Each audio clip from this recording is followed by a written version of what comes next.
مدینے کا شہید۔ پچھلے موسم سرما میں ایک نامور پاکستانی دانشور بھارت گئے۔ دورے کے اختتام پر ایک غیر سرکاری تنظیم نے دہلی میں ان کے اعزاز میں ایک نشست کا اہتمام کیا، جس میں پاکستانی دانشور کو خراج عقیدت پیش کرنے کے لیے چوٹی کے بھارتی دانشور تشریف لائے۔ نشست کے آخر میں جب سوال و جواب کا سلسلہ شروع ہوا تو ایک ہندو دانشور نے اپنے معزز مہمان سے ایک سوال پوچھا۔ پوچھنے والے نے پوچھا، یہاں بھارت میں تو مسلمان مساجد میں نماز ادا کرتے ہیں، وہاں پاکستان میں کہاں پڑھتے ہیں؟ پاکستانی دانشور نے اس سوال کو مذاق سمجھ کر فلک شگاف قہقہہ لگایا، لیکن جب انہیں محفل کی طرف سے کوئی خاص رد عمل موصول نہ ہوا تو انہوں نے کھسیانہ سا ہو کر سوالی کی طرف دیکھا۔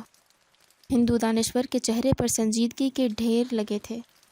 پاکستانی دانشور نے بے چینی سے پہلو بدل کر جواب دیا، ظاہر ہے مسجدوں ہی میں پڑھتے ہیں۔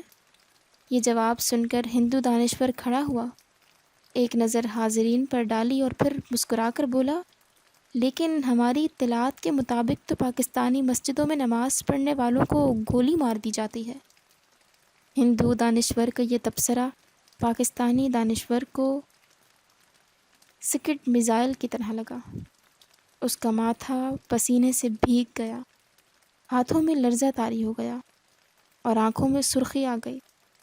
منتظمین موقع کی نزاکت بھانپ گئے، لہٰذا انہوں نے فوراً نشست کے اختتام کا اعلان کر دیا۔ یوں پاک بھارت تعلقات مزید بگڑنے سے بچ گئے۔ یہ واقعہ مجھے مرحوم حکیم سعید نے سنایا تھا۔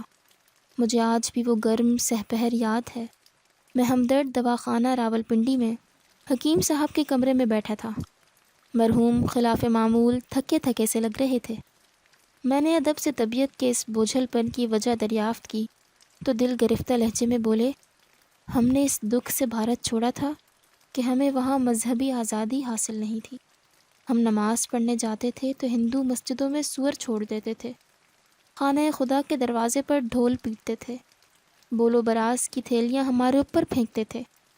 ہندو شرپسند پچھلی صفوں میں کھڑے نمازیوں کو چھرے گھونپ کر بھاگ جاتے تھے۔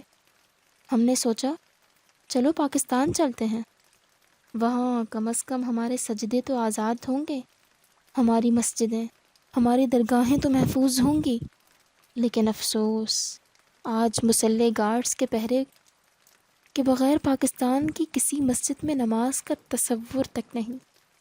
مجھے میرے بڑے بھائی حکیم عبدالحمید دہلی سے لکھتے ہیں، سعید واپس آ جاؤ، پاکستان کے حالات ٹھیک نہیں ہیں، یہاں ادھر کم از کم مسجدیں تو محفوظ ہیں، لیکن میں ان کی آواز اکھڑ گئی۔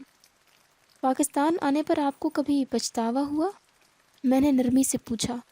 انہوں نے اچکن کے بٹن سہلائے، نہیں، ہرگز نہیں، یہ سودا ہم نے خود کیا تھا۔ حمید بھائی میرے اس فیصلے سے خوش نہیں تھے، ان کی خواہش تھی میں دہلی ہی میں ان کا ہاتھ بٹاؤں، لیکن مجھے لفظ پاکستان سے عشق تھا، لہٰذا ادھر چلا آیا۔ اللہ تعالیٰ نے کرم کیا اور وہ ادارہ جس کی بنیاد میں نے 12 روپے سے رکھی تھی، آج پاکستان کے چند بڑے اداروں میں شمار ہوتا ہے۔ یہ سب پاکستان سے عشق کا کمال ہے۔ ان کی آواز میں بدستور ملال تھا۔ لیکن پاکستان کے حالات سے دکھ تو ہوتا ہوگا؟ میں نے اپنے سوال پر اصرار کیا۔ ہاں، بہت ہوتا ہے۔ اخبار پڑھتا ہوں، سیاستدانوں کے حالات دیکھتا ہوں، عوام کی دگرگوں صورتحال پر نظر پڑتی ہے تو بہت دکھ ہوتا ہے۔ جب ادھر دہلی سے کوئی عزیز رشتہ دار پاکستان آ کر کہتا ہے، کیوں پھر، تو دل پر چھری سی چل جاتی ہے۔ لیکن کیا کریں، گھر جیسا بھی ہے تو اپنا، ہم اسے چھوڑ تو نہیں سکتے، لہٰذا لگے ہوئے ہیں اور لگے رہیں گے آخری سانس تک۔ کوئی ایسی خواہش جس کا آپ نے آج تک کسی کے سامنے اظہار نہیں کیا؟ انہوں نے کچھ دیر تک سوچا۔ ہاں، کبھی کبھی جی چاہتا ہے میری موت حمید بھائی سے پہلے ہو، وہ میرے جنازے پر آئیں، میرے چہرے سے چادر سرکا کر دیکھیں اور پھر آہستہ سے مسکرا کر کہیں، ہاں سعید، تمہارا فیصلہ درست تھا۔